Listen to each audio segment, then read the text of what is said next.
হরে কৃষ্ণ। শ্রী শ্রী গুরু গৌরাঙ্গ জয়তু।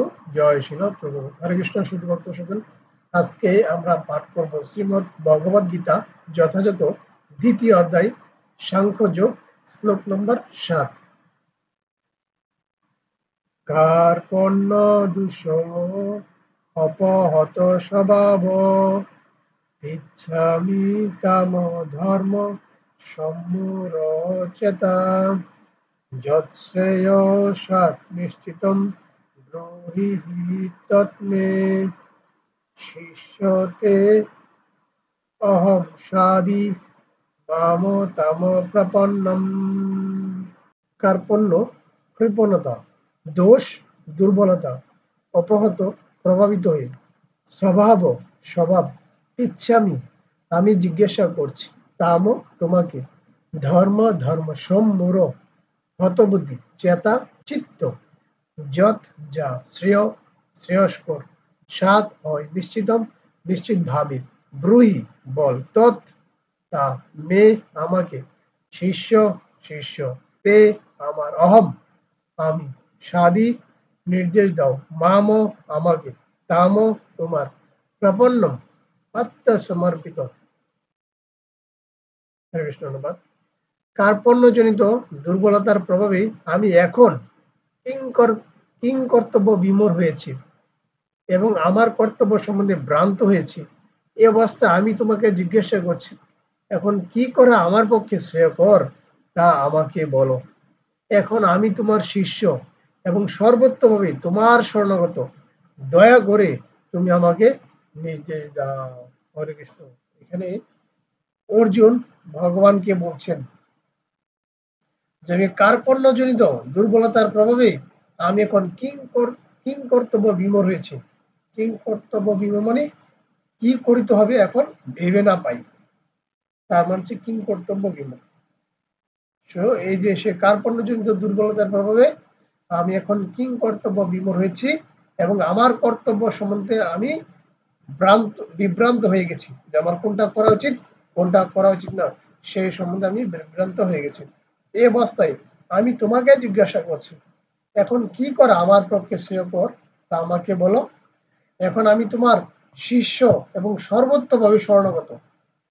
কি বলছে এখানে, এই কথাটা খুবই important point to be noted, যে এখন আমি তোমার শিষ্য এবং সর্বোত্তমভাবে তোমার শরণাগত।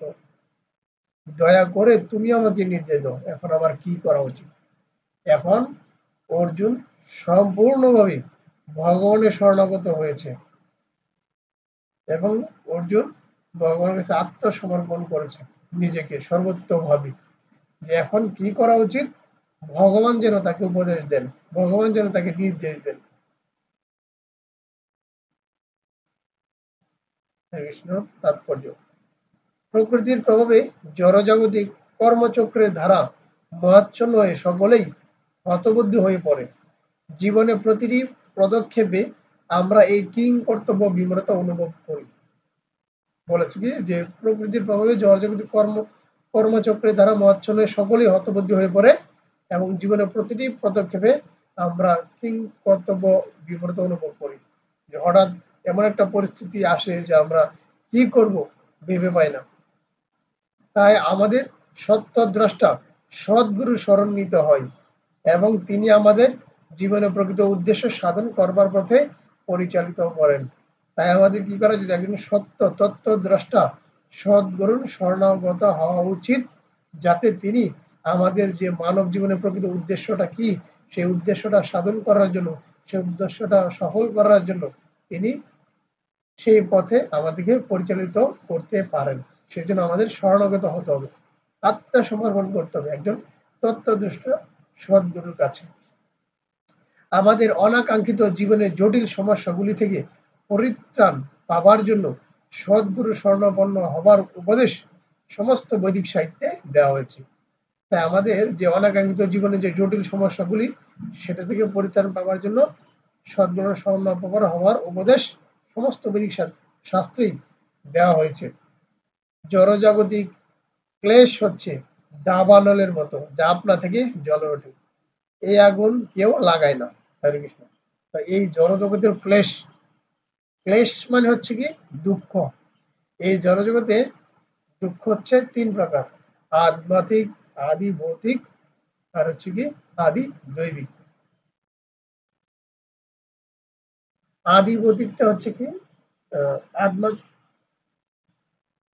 আধ্যাত্মিক হচ্ছে শারীরিক এবং মানসিক। যখন আমাদের দেহের অঙ্গ প্রত্যঙ্গ কেটে যায় বা শরীর যেটা শরীরের উপরে যে জড়দেহের যে কষ্ট অনুভব হয় সেটা হচ্ছে শারীরিক। আর যখন কেউ মানসিক কষ্ট থাকে, যে দুশ্চিন্তা করে, টেনশন করে, রেজাল্ট বা ছেলে কোথায় গেছে এখনো ঘরে ফিরছে না, হ্যাঁ, যেই যে টেনশন দুশ্চিন্তা সেটা হচ্ছে মানসিক। তো দুইটা হচ্ছে আধ্যাত্মিক কষ্ট। আর আধিভৌতিক কষ্ট কি, যা অন্য কোনো জীবের দ্বারা কষ্ট পাওয়া হয়, যেমন হতে পারে একটা কুকুর, হতে পারে একটা ভূত প্রেত বা যাই হোক না কেন, সেটা হচ্ছে আধিভৌতিক, যে অন্য কোনো জীবের দ্বারা যে দুঃখ কষ্ট পায়। আর এটা হচ্ছে কি আদি দৈবিক, যা দেবতাদের মাধ্যমে যে দুঃখ কষ্ট পাওয়া হয় সেই দুঃখ কষ্ট হচ্ছে আদি দৈবিক। যেমন বজ্রপাত, কে বজ্রপাতে মারা যায়, এখন বৃষ্টি হচ্ছে, এখন তুফান হচ্ছে, তারা অন্যান্য প্রাকৃতিক যে সমস্যা, তারা সব কিছুই দেবতারা মেনটেন করে। তো তাদের কাছ থেকে আমরা যে কষ্টটা পাই সেটা হচ্ছে আদি দৈবিক। তো সেটাই এখানে বলা হয়েছে যে জড়জাগতিক ক্লেশ হচ্ছে দাবানলের মতো, যা আপনা থেকেই জ্বলে ওঠে। আর এই কষ্ট পাওয়ার মানে হচ্ছে কি, এটা হচ্ছে দাবানলের মতো, এটা আপনা থেকেই জ্বলে ওঠে, এই আগুন কেউ লাগায় না। ঠিক তেমনি জগতের এমনই অবস্থা যে জীবনে কিংকর্তব্য বিমূঢ়তা আপনা থেকে আবির্ভূত হয়। এই প্রকার বিভ্রান্তি আমরা না চাইলেও, কেউ আগুন চায় না, তবু আগুন জ্বলতে থাকে এবং তার ফলে আমরা হতবুদ্ধি হয়ে পড়ি। বৈদিক সাহিত্য তাই উপদেশ দিচ্ছে যে জীবনের কিংকর্তব্য বিমূঢ়তা সমাধানের জন্য এবং সেই সমাধানের বিজ্ঞান হৃদয়ঙ্গম করবার জন্য গুরু পরম্পরার ধারায় ভগবত তত্ত্বজ্ঞান লাভ করেছেন যে সদ্গুরু, তার শরণাপন্ন হতে হবে। তাই আমাদের বৈদিক শাস্ত্রে বা বৈদিক সাহিত্যে আমাদেরকে উপদেশ দিচ্ছে যে জীবনের এই কিংকর্তব্য বিমূঢ়তা সমস্যা সমাধানের জন্য বা বিজ্ঞানকে হৃদয়ঙ্গম করার জন্য বা ভগবানকে হৃদয়ঙ্গম করার জন্য বা জীবনের প্রকৃত উদ্দেশ্য কি, মানব জীবনের উদ্দেশ্যটা কি, সে উদ্দেশ্যটা লক্ষ্য সফল করার জন্য যে গুরু পরম্পরা ধারায়, হ্যাঁ, গুরু পরম্পরার ধারায় ভগবত তত্ত্বজ্ঞান লাভ করেছেন যিনি, সেই সদ্গুরু শরণাপন্ন হতে হবে। যে ব্যক্তি সদ্গুরু তিনি সর্ববিষয়ে পারদর্শী। আর যিনি সদ্গুরু হবেন তিনি নিজে আচার আচরণ পালন করবেন, তিনি ভগবানের সেবায় নিয়োজিত হবেন, তিনি ভগবানের গুণ মহিমা সম্বন্ধে জানবেন এবং তিনি সর্বদিক দিয়ে সবকিছু জানবেন এবং তিনি নিজে আচার পালন করেন এবং তার শিষ্যদেরকে সেই পরামর্শ, সেই শিক্ষা, সেই আচার আচরণ তাকে উপদেশ দেন এবং শিষ্যরা সেটা পালন করবে। তাহলে বোঝা যাবে তিনি সদ্গুরু। তাই জড়জগতের মোহের দ্বারা আবদ্ধ না থেকে সদ্গুরু শরণাপন্ন হওয়া উচিত। তাই কি করা উচিত, এই জড়জগতের মায়ায় না পড়ে আমাদের অবশ্যই একজন তত্ত্বদ্রষ্টা, কৃষ্ণতত্ত্ববেতা, সদ্গুরুর সন্ধান করে তার শরণাপন্ন হওয়া উচিত, যিনি আমাদেরকে মানব জীবনের উদ্দেশ্যটা কি সেই উদ্দেশ্যটা তিনি আমাদেরকে বলে দিবেন এবং সেই পথে পরিচালিত করবেন, যাতে আমরা আদি পুরুষোত্তম ভগবান শ্রীকৃষ্ণ তার দিব্য ধামে আমরা যেন ফিরে যেতে পারি। আমাদের প্রকৃত মানব জীবনের উদ্দেশ্য হচ্ছে সেটা ভগবানকে জানা এবং ভগবান ধামে ফিরে যাওয়া।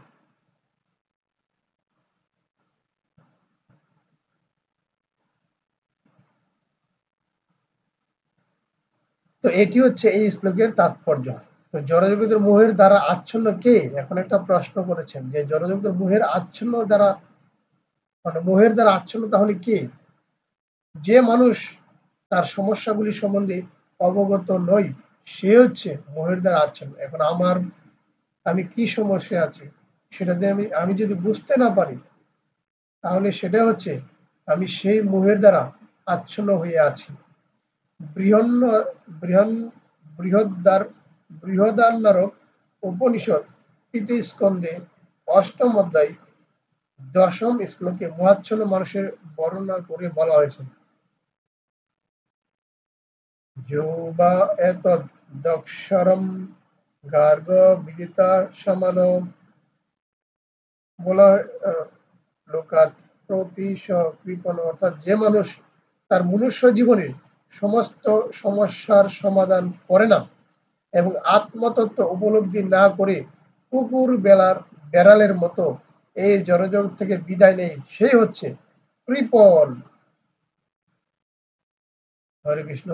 বলা আছে কি, যে মানুষ তার মনুষ্য জীবনের সমস্ত সমস্যার সমাধান না করে, মানে করে না, এবং আত্মতত্ত্ব উপলব্ধি করে না, সে কুকুর বেড়ালের মতো এই জড়জগৎ থেকে বিদায় নেয়, সে হচ্ছে প্রকৃত কৃপণ। একজন মানুষ তার প্রকৃত সে কোথা থেকে এসেছে, সে এখানে জড়জগতে কেন এসেছে এবং তাকে কি করতে হবে এবং তার গতি কি, সেই প্রশ্নের উত্তর খুঁজে না বেড়ায় এবং সে মানব জীবন পেয়েও তার আত্ম উপলব্ধি করে না, আসলে সে কে, তার স্বরূপ কি, তার কর্তব্য কি, তার দায়িত্ব কি, সেটা সে উপলব্ধি না করে কুকুর বেড়ালের মতো। এই কুকুর বেড়ালের মতো কেন বলা হয়েছে? এক সমস্ত এই ৮৪ লক্ষী জনির মধ্যে সমস্ত জীবেদের মধ্যে সর্বশ্রেষ্ঠ জীব হচ্ছে মানুষ। তো বলা হয়েছে যদি সে, যে মানুষও খায়, একটা কুকুরও খায়, মানুষও মৈথুন করে, একটা কুকুরও মৈথুন করে। এখন মানুষ যদি, মানুষ কথা শুনতে পারে, মানুষ বলতে পারে, মানুষ শ্রবণ করতে পারে, মানুষ কীর্তন করতে পারে, কিন্তু কুকুর কিন্তু সেটা পারে না। এখন সেই মানুষ যদি একটা কুকুরের মধ্যে চলাফেরা করে, সে কোনো ভগবানের গুণ গাইল না, সে কিচ্ছু করলো না, তাহলে তাকে কুকুরের মতোই বলা হয়েছে, কুকুরের সমতুল্য বলে বিবেচিত করা হয়েছে। কিন্তু মানব জীবনের উদ্দেশ্য সেটা নয়। মানব জীবন খুবই দুর্লভ। বহু জন্মের পরে হরি বরি জীবার তরে পৃথিবীতে আসে জীব মনুষ্য আকার ধরে, যেই হতভাগা জীব নাহি লয় সে সুযোগ, নিত্য দুঃখ কষ্ট মরে বহু কল্প কল্পান্তরে। তো মানব জীবন হচ্ছে খুবই দুর্লভ।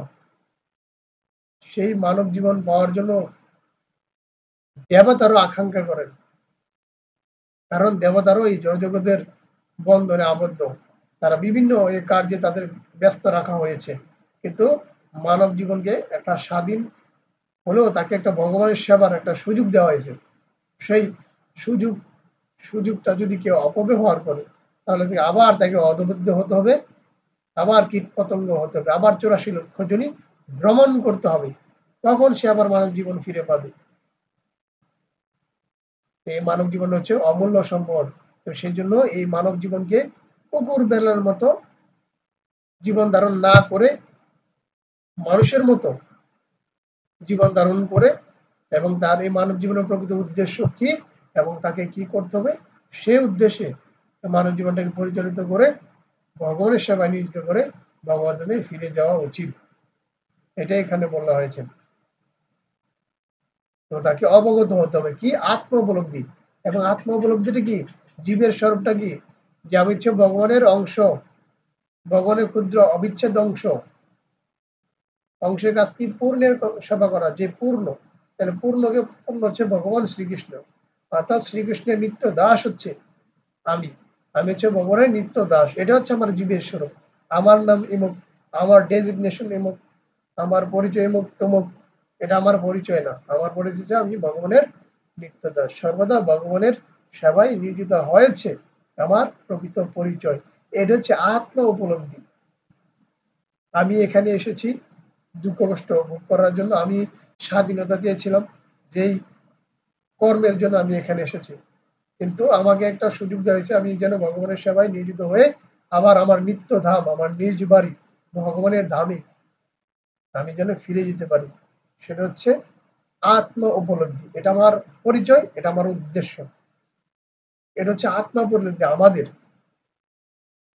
আচ্ছা, তো এখানে সেটাই বলা হয়েছে যে কুকুর বেড়াল মতো জীবন ধারণ করা যাবে না। আর যারা এরকম ভাবে জীবন ধারণ করে কুকুর বেড়ার মতো এই জনজাতি থেকে যারা বিদায় নেয় সে হচ্ছে প্রকৃত কৃপণ। তো এই মানব জন্ম হচ্ছে একটি অমূল্য সম্পদ, কারণ জীব এই জন্মের সদ্ব্যবহার করে জীবনের সমস্ত সমস্যার সমাধান করতে পারে। তাই যে এই অমূল্য সম্পদের সদ্ব্যবহার করে না সেই হচ্ছে প্রকৃত কৃপণ। পক্ষান্তরে যিনি যথার্থ বুদ্ধিমত্তা সহকারে মানব জন্মের সদ্ব্যবহার করে জীবনের সমস্ত সমস্যার সমাধান করে তিনি হচ্ছেন প্রকৃত ব্রাহ্মণ। হরি বল। যে যাকে বলা হয়েছে যে মানব জীবনের সদ্ব্যবহার করে জীবনের সমস্ত সমস্যার সমাধান করে তাকে ব্রাহ্মণ বলে ঘোষিত করা হয়েছে। য এতৎ খরম গার্গী বিদিত্তা স্মালোকাত প্রতিশ ব্রাহ্মণ। যে কৃপণ সে পরিবার, সমাজ, দেশ, জাতি আদি জড় সম্পদের প্রতি অত্যাধিক আসক্ত হয়ে তার সময়ের অপচয় করে। মানুষ প্রায় এক ধরনের চর্মরোগের দ্বারা আক্রান্ত হয়ে স্ত্রী, পুত্র, পরিজন সমন্বিত পরিবারের প্রতি অত্যন্ত আসক্ত হয়ে পড়ে। এই রোগকে চর্মরোগ বলে বলা হয়, কারণ দেহের ভিত্তিতে বা চর্মের ভিত্তিতে এই আত্মীয়তার বন্ধন গড়ে ওঠে এবং এই বন্ধনের ফলে জীব অত্যন্ত ক্লেশদায়ক ভবযন্ত্রণা ভোগ করে। কৃপণ মনে করে সে তার পরিবারের তথাকথিত আত্মীয়দের মৃত্যুর হাত থেকে রক্ষা করবে, নয়তো সে মনে করে তার আত্মীয় স্বজন তাকে মৃত্যুর হাত থেকে রক্ষা করবে। তো এই ধরনের পারিবারিক বন্ধন এমনকি পশুদের মধ্যেও দেখা যায়। তারাও তাদের সন্তানদের যত্ন করে।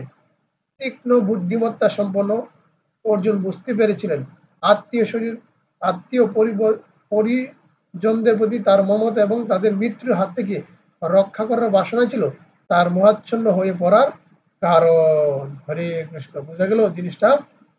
সেটা হচ্ছে যে আমরা দেহগত সম্পর্কে পিতা, মাতা, ভাই, বোন, পিসি, মাসি, জ্যাঠা, জেঠি, মামা, কাকা, যত সম্পর্ক আছে সেই সম্পর্কের প্রতি আমাদের এত ঘনিষ্ঠতা তৈরি হয় যে হয়তো তারা আমাকে সবসময় রক্ষা করবে, নয়তো আমি তাদেরকে সবসময় রক্ষা করবো। এই যে একটা মিল, এই যে তাদের ভিতরে এত একটা আত্মীয়তা ঘনিষ্ঠতা সম্পর্ক, এই সম্পর্কে কেন কেউ সে বলছে যে আমরা একটা কাজ করি, আবার সে বলছে একটা কাজ করি, তো একে অপরের যে পরিপূরক। তো তাদের জন্য মানে এত সম্পর্ক যে তাদের জন্য আমাদের কষ্ট হয়, তাদের জন্য আমরা সুখ করছি। এখানে আমাদের জড়জগতে অনেক সম্পর্ক রয়েছে, যে প্রসাদ পাওয়ার ক্ষেত্রে বা অন্যান্য পাওয়ার ক্ষেত্রে রয়েছে। মানে একটা কথা আছে যে ভেড়া বা ছাগল, বলা হয়েছে যে ছাগল যখন ছোটে দল লিয়া ছোটে। তা আমরা হচ্ছে এরকম যে সবাই যেদিকে যেতে চাই আমরা সেদিকে যেতে চাই, যে কখনো ছত্রভঙ্গ হওয়া যাবে না। যদি তারা একটা গর্তে মানে সামনে একটা গর্ত আছে কিন্তু সবাই এই দিকেই যাচ্ছে, তা আমরা সবার দেখা দেখি আমরা ওই দিকেই ছুটছি। এরকম সম্পর্কটা এরকম বলা যায়।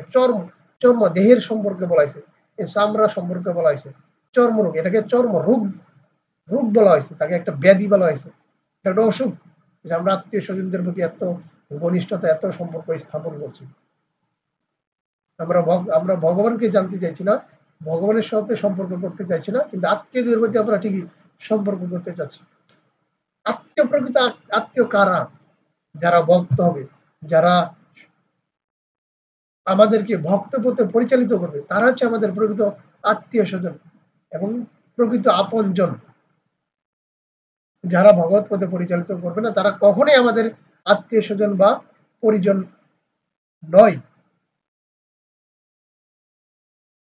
এই এই সম্পর্কটা, যারা এই আত্মীয় স্বজনের প্রতি সুখে সুখাহত হয়েছে, যারা আত্মীয়দের প্রতি এত সম্পর্ক নিবিষ্ট হয়ে আছে, কিন্তু তারা ভক্তি পথে পরিচালিত হচ্ছে না।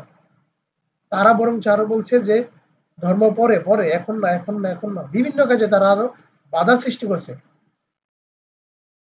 এই এই সম্পর্কটাকে বলা হয়েছে চর্মরোগ, একটা ব্যাধি। এই ব্যাধি থেকে বেরিয়ে আসতে হবে। এই জন্য এখানে অর্জুনকে চর্মরোগের কথা বলেছে। সেও কি করছে, সে যুদ্ধ না করে তার আত্মীয় স্বজনের প্রতি সুখে সুখাহত হয়ে সে মহাচ্ছন্ন, সে যুদ্ধ করবে না বলে স্থির করেছে, এবং সে গিয়ে বনে গিয়ে ভিক্ষা জীবন ধারণ করবে বলে নিজেকে আখ্যায়িত করছে, এবং তার একটা মতবাদ সে তৈরি করছে, মন্তব্য করছে যে সে যুদ্ধ করবে না, বরং সে বনে গিয়ে ভিক্ষা করে একা জীবন ধারণ করবে, এবং সে ভাবছে সে হচ্ছে মহাপাপী হবে এবং তাকে নরকে নিয়ে যাওয়া হবে, সে পাপ হবে। সে ভাবছে এটা কেন, তার আত্মীয় স্বজন এই জিনিসটাকে তাকে বলা হয়েছে, এখানে বলা হয়েছে যে অর্জুনও বুঝতে পেরেছিলেন আত্মীয় পরিজনদের প্রতি তার মমতা এবং তাদের মৃত্যুর হাত থেকে রক্ষা করার বাসনা ছিল তার মোহাচ্ছন্ন হয়ে পড়ার একমাত্র কারণ। যদিও তিনি বুঝতে পেরেছিলেন তার যুদ্ধ করার কর্তব্য তাকে সম্পাদন করতে হবে, কিন্তু তবু কৃপণতা জনিত দুর্বলতার ফলে তিনি তার সেই কর্তব্য সম্পাদন করতে পারছিলেন না। এই যে তার এখানে কৃপণতা বলে সম্বোধন করেছে, এটা তার কৃপণতা, দুর্বলতা। যে আত্মীয় স্বজনদের প্রতি সুখ, এটাকে কৃপণতা বলেছে, দুর্বলতা বলেছে। তাই তিনি পরম গুরু পরমেশ্বর ভগবান শ্রীকৃষ্ণকে অনুনয় করছেন তার এই সমস্যার সমাধান করার উপায় প্রদর্শন করতে। এখন তিনি কিং কর্তব্য বিমূঢ়, মানে কি, আমাকে কি করতে হবে আমি ভেবে না পাই, অর্জুন সেটা মনে করছেন। পরবর্তীতে ভগবান শ্রীকৃষ্ণের কাছে তিনি লুটিয়ে পড়লেন, ভগবান শ্রীকৃষ্ণের কাছে তিনি আত্মসমর্পণ করেছেন, ভগবান শ্রীকৃষ্ণের কাছে তিনি শরণাগত হয়েছেন এবং ভগবানকে বলেছেন যে আপনি এর একটা সমস্যা বিদ করুন, আমি উপায় খুঁজে বের করতে পারছি না, আপনি কৃপা করে আমাকে উপদেশ দান করুন, আমাকে নির্দেশ দান করুন, আমি কি করতে পারি। তিনি ভগবান শ্রীকৃষ্ণের কাছে তার শিষ্য রূপে আত্মসমর্পণ করেছেন। কি রূপে? শিষ্য রূপে।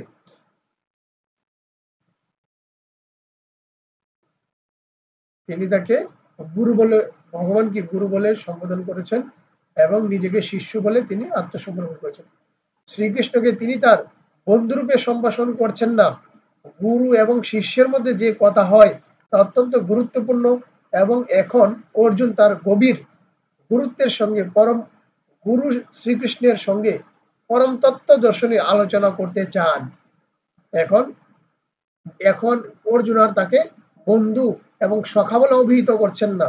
এখন তিনি কি ভাবছেন যে পরমেশ্বর ভগবান হচ্ছেন গুরু এবং তিনি হচ্ছেন তার চরণাশ্রিত বা শরণাগত শিষ্য বলে তিনি সম্বোধন করছেন। এখন গুরু যা বলবেন তাই তিনি করবেন।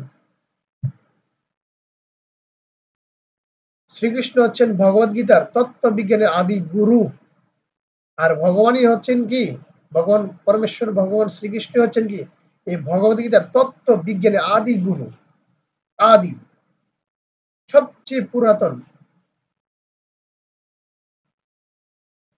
সেটা আমরা ব্রহ্ম বলেছেন, ব্রহ্ম সংহিতায় পঞ্চম অধ্যায়ের 11 নম্বর শ্লোকে বলেছেন, ঈশ্বর পরম কৃষ্ণ সচিদানন্দ বিগ্রহ অনাদিরাদির গোবিন্দ সর্বকারণ কারণম, অর্থাৎ পরমেশ্বর ভগবান শ্রীকৃষ্ণ হচ্ছেন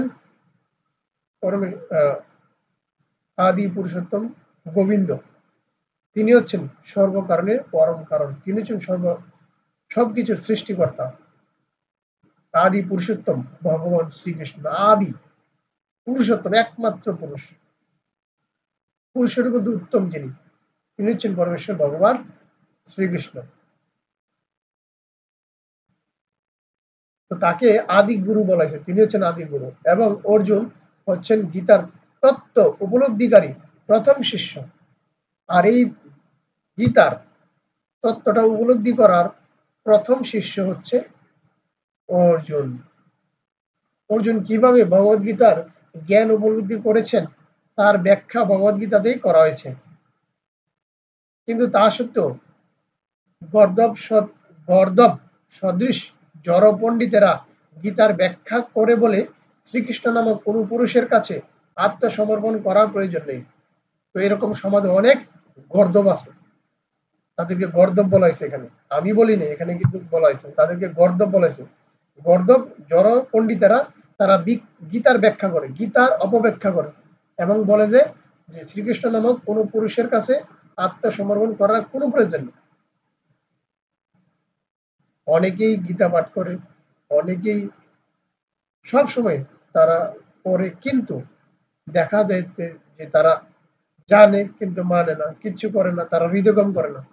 আসলে ভগবান কখন সন্তুষ্ট হবেন?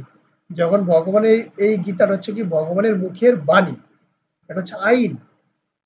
যদি ভগবানকে সন্তুষ্ট করতে চায় অবশ্যই ভগবানের কথা শুনতে হবে এবং ভগবানের কথা মানতে হবে, তবেই না ভগবান খুশি হবেন। যদি কেউ মালিকের অর্ডার যদি কেউ না মানে, তাহলে বৃত্তে যারা বৃত্ত আছে বা চাকর আছে তাদের চাকরি থাকবে? থাকবে না, শাস্তি ভোগ করবে। ঠিক তেমনি যদি এই গীতার জ্ঞান আমরা যদি না মানি, তাহলে আমাদের অবশ্যই শাস্তি ভোগ করতে হবে, এটা স্বাভাবিক। কিন্তু তারপরও এরকম অনেক জড় পণ্ডিত আছে, তারা গীতার জ্ঞানকে বিকৃত করেছে। সব সময় দেখা যায় তারা বিকৃত করে, কিন্তু সমাজের কোনো পরিবর্তন হয় না। কারণ কি? তারা এই গীতার জ্ঞানকে হৃদয়ঙ্গম করে না, তারা এই গীতা জ্ঞান হৃদয়ে ধারণ করে না, এবং গীতার জ্ঞান বা গীতার যে কথা, যেটা আইন, যেটা নির্দেশ বলা হয়েছে, সেটা কেউ পালন করে না।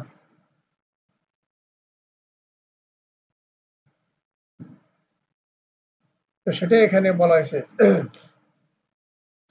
কিন্তু শ্রীকৃষ্ণের অন্তঃস্থিত অপ্রকাশিত যে তত্ত্ব, তাকে উপলব্ধি করা হচ্ছে গীতার প্রকৃত শিক্ষা। এই যে গীতা কেন পড়বো, কি দরকার গীতা পড়ার? গীতা পড়ার প্রকৃত উদ্দেশ্য হচ্ছে কি তাকে উপলব্ধি করা এবং সেই তত্ত্ব মেনে চলা। আমরা যদি নাই মানে আমরা উপলব্ধি নাই করি, তাহলে গীতার কি শিক্ষা লাভ করবো আমরা? গীতার প্রকৃত শিক্ষা হচ্ছে কি গীতার জ্ঞানকে হৃদয়ে ধারণ করা, উপলব্ধি করা এবং ভগবানকে ভালোবেসে জেনে ভগবানের সেবায় নিয়োজিত হওয়া। এটা হচ্ছে গীতার প্রকৃত উদ্দেশ্য। তো শ্রীকৃষ্ণ হচ্ছেন অনাদির আদি পুরুষ, স্বয়ং ভগবান। কৃষ্ণস্তু স্বয়ং ভগবান স্বয়ং। শ্রীকৃষ্ণ হচ্ছেন অনাদির আদি পুরুষ, স্বয়ং ভগবান। তার অন্তর আর বাইরের মধ্যে কোনো প্রভেদ নেই, অন্তর আর বাইরে কোনো প্রভেদ নেই। তিনি সর্বব্যাপ্ত, সর্বশক্তিমান। কিন্তু এই জ্ঞান যার নেই, সেই মহামূর্খের পক্ষে গীতার মর্ম উপলব্ধি করা কখনোই সম্ভব নয়। এই জ্ঞানটা আগে জানতে হবে যে শ্রীকৃষ্ণ হচ্ছেন অনাদির আদি গোবিন্দ, কৃষ্ণস্থ ভগবান স্বয়ং। তিনি হচ্ছেন সৃষ্টির আদি পুরুষ, তিনি হচ্ছেন বিশ্ব ব্রহ্মাণ্ডের মালিক, তিনি হচ্ছেন পূর্ণ, আর আমরা হচ্ছি তার অবিচ্ছেদ্য অংশ। তো অংশ হিসেবে আমাদের দায়িত্ব এবং কর্তব্য কি ভগবানের সেবায় নিয়োজিত করা, ভগবানের সেবায় নিয়োজিত হওয়া, ভগবানের গুণ মহিমা কীর্তন করা, ভগবানের আদেশ উপদেশ মেনে চলা। এই জ্ঞান বলা হয়েছে। এই জ্ঞান যার নাই সে হচ্ছে মহামূর্খ, এবং তার পক্ষে এই গীতার মর্ম উপলব্ধি করা কখনোই সম্ভব নয়।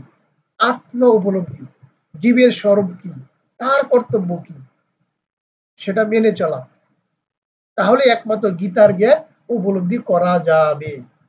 আমরা অনেকে পাঠ করবো, অনেক সারাদিন পড়তে পারবো, কিছু কোনো লাভ হবে না। কারণ কি? আগে আগে নিজ জীবের স্বরূপটা জানতে হবে এবং মানতে হবে, উপলব্ধি করতে হবে যে আমি কি, আমার পরিচয় কি, আমাকে কি করতে হবে, আগে উপলব্ধি করতে হবে। তারপর সেই গীতার জ্ঞান, গীতার মর্ম উপলব্ধি করা যাবে, এছাড়া কখনোই সম্ভব নেই। এটা এখানে এটাই বলা হয়েছে যে কিন্তু এই জ্ঞান যার নাই, মানে কি যে ভগবান কিন্তু সর্বব্যাপ্ত, সৃষ্টিতত্ত্ব জানা দরকার। ভগবান হচ্ছে আদি পুরুষ, তারপর ভগবান অনেক অবতার হয়েছে, ভগবান অনেক কিভাবে সৃষ্টি হয়েছে, এবং প্রত্যেকটা জীবের যে ভগবান কিন্তু আছেন কি রূপে? পরমাত্মা রূপে, গর্ভদাক সাহেব বিষ্ণু। ক্ষীরোদকশায়ী বিষ্ণু এবং প্রত্যেকটা ব্রহ্মাণ্ড সৃষ্টি হয়েছে। এভাবে প্রত্যেকটা কিভাবে জীব সৃষ্টি হয়েছে এবং ভগবান সর্বব্যাপ্ত রয়েছে, জড়বস্তুর মধ্যে ভগবান রয়েছে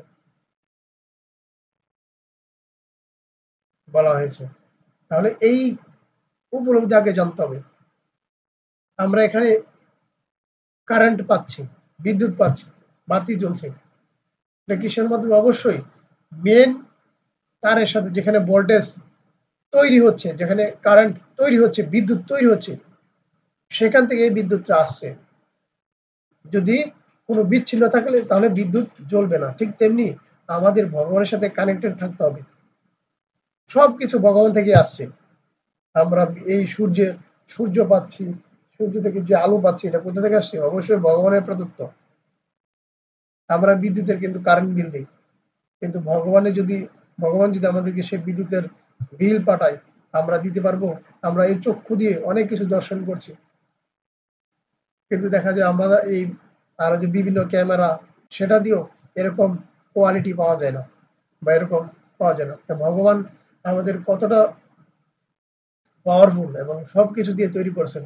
আমাদের অবশ্যই ভগবানের মধ্যে অনেক অনেক অনেক কৃতজ্ঞতা প্রকাশ করা উচিত, কিন্তু এই জ্ঞান আমাদের নেই।